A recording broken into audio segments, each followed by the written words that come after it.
So আলহামদুলিল্লাহ আমি যে কটাই খেলছি আমি ফার্স্ট টার্গেট ছিল টিমকে কন্ট্রিবিউট করার, আর চ্যাম্পিয়ন তো অবশ্যই গোল ছিল। বাট ওভারঅল মিলিয়ে চ্যাম্পিয়ন হয় এটা আমাদের জন্য খুবই একটা ভালো লাগার বিষয়, বিকজ এবার টোটালি ডিফারেন্ট এনভায়রনমেন্ট ছিল।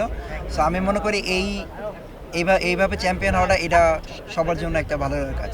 না, অবশ্যই প্রত্যেকটা প্লেয়ারই তো স্বপ্ন থেকে ন্যাশনাল টিমে খেলার। সো আমি যখন অপরচুনিটি পাবো ন্যাশনাল টিমে খেলার, তো ইনশাল্লাহ আমি চেষ্টা করবো আমি আমার 100% দিয়ে টিমে একদম সিলেক্ট হওয়ার। না, অবশ্যই একটা টিমে যখন একটা হেলদি কম্পিটিশন চলে, সো যারা পাইপলাইনে থাকে তাদের জন্য আরও চ্যালেঞ্জ, যেহেতু তারা ভালো করতেছে, আমরা যদি তাকে বিট করতে চাই তাহলে ওনারা যা করতেছে তার থেকে আরও ডাবল করার যে মাইন্ডসেট আপনি ওইটা নিয়ে আমরা প্র্যাকটিস করি। আসলে আমি 3 ফর্মেটে খেলতে চাই, লাল বল সাদা বল না, আমি যেইটাতে আমি ইনশাল্লাহ সুযোগ পাবো ওইটাতে আমি কাজে লাগাতে চাই।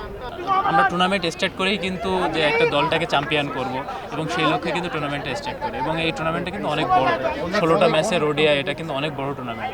বাট স্টার্টিং থেকে আমরা যেভাবে খেলছিলাম আমাদের ভিতরে সম্ভাবনাটা ছিল যে আমরা চ্যাম্পিয়ন হব, এবং অনেক টিম হয় শুরুর দিকে ভালো খেলে আবার শেষের দিকে খারাপ খেলে, কিন্তু আমাদের ক্ষেত্রে ওভারঅল শুরু থেকে শেষ পর্যন্ত ভালো ছিল। এবং সবথেকে প্লাস পয়েন্ট ছিল যে আমাদের, প্লাস পয়েন্ট বলবো না, যে এই টুর্নামেন্টটা চ্যালেঞ্জিং ছিল, যে শেষ পর্যন্ত ওয়েট করা লাগছে চ্যাম্পিয়ন হওয়ার জন্য। তো এমন টুর্নামেন্টে জয়লাভ করা অনেক বড় আনন্দের হয় আসলে। না, এখানে যারাই খেলা করে সবারই তো স্বপ্ন থাকে যে জাতীয় দলে খেলতে হবে, এবং সেই স্বপ্ন আমিও লালন করি। বাট সেটার জন্য হার্ডওয়ার্ক করতে হবে আরও। বাংলাদেশ পেস বোলিং ইউনিট যেটা করতেছে তাদেরকে বিট দিতে হবে বা তাদের থেকে ভালো করার চেষ্টা করতে হবে, তবে আমার সেখানে সুযোগ হয়। আমি এখন নিজের পার্সোনাল গোলটা নিয়ে চিন্তা করতেছি, কল আসবে কি আসবে না সেটা আমার হাতে নাই। না, অবশ্যই আমি তো সেটার জন্য চেষ্টা করতেছি। যেমন এই সিজনে আমি মুখিয়েছিলাম যে একটু ব্যাটিংয়ের সুযোগ পেলে যেন আমি একটু রান করে নিতে পারি, বাট আমাদের টিম এত ভালো পারফরমেন্স করছে যে ওই সুযোগটা আসলে হয় নাই। তো আমি আগ্রহী আছি যে আমার যেখানে অপরচুনিটি আসবে আমি সেটাটা দিব, বাট অপরচুনিটি আসাটার অপেক্ষা করছি। আলহামদুলিল্লাহ অনেক ভালো লাগতেছে যে লাস্ট কয়েকটা টুর্নামেন্ট আলহামদুলিল্লাহ সব টিমই ভালো খেলার চেষ্টা করছি, আলহামদুলিল্লাহ আজকে আমরা চ্যাম্পিয়ন হতে পারছি, তো খুব ভালো লাগতেছে। না, জাস্ট আমার মাইন্ডসেট পজিটিভ থাকে যে ভালো বলটা ভালোভাবে খেলার চেষ্টা করি, বাজে বলটা পানিশ করার চেষ্টা করি, ওই মাইন্ডসেটেই থাকে আমার সবসময়।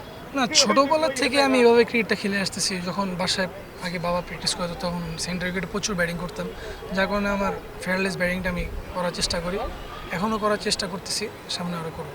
অবশ্যই যদি আল্লাহ যদি চায় ভালো পারফরমেন্স করি, ন্যাশনাল টিমে খেলে আমি ভালো খেলার চেষ্টা করব।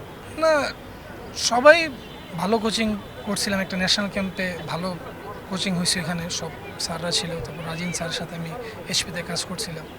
তো আলহামদুলিল্লাহ সবার সাথে ভালো একটা এক্সপিরিয়েন্স হয়েছে, সবাই একটা ভালো আমাকে ফিডব্যাক দিছে। তো ওইগুলো যেগুলো খারাপ বিষয়, মানে যেগুলো ব্যাটিংয়ে দরকার ছিল ওইগুলো বলছে, ওইগুলো নেওয়ার চেষ্টা করছি। তো এটাই রোহিত শর্মা, লিটন ভাইকে আমার ভালো লাগে অনেক, তাদের দুজনের ব্যাটিং আমার খুব ভালো লাগে দেখতে। লিটনের কথা যদি আলাদা করে বলি, তার মানে বেসিকটা খুব সুন্দর, এবং এটা যখন আমি ব্যাটিং করি তো আমার কাছে আমি মনে করি যে আমি ভালো ক্রিকেটটা খেলতে হবে, তখন নিজের মধ্যে ওটা কনফিডেন্স নিয়ে আসে যে আমি যদি ভালো ক্রিকেট খেলি তো এগেনস্ট টিম অনেক প্রেশার থাকে, আমি একা যদি মাঠে দাঁড়িয়ে থাকি তো এগেনস্ট টিম হারানোর মতন অ্যাবিলিটি আছে আমার মধ্যে।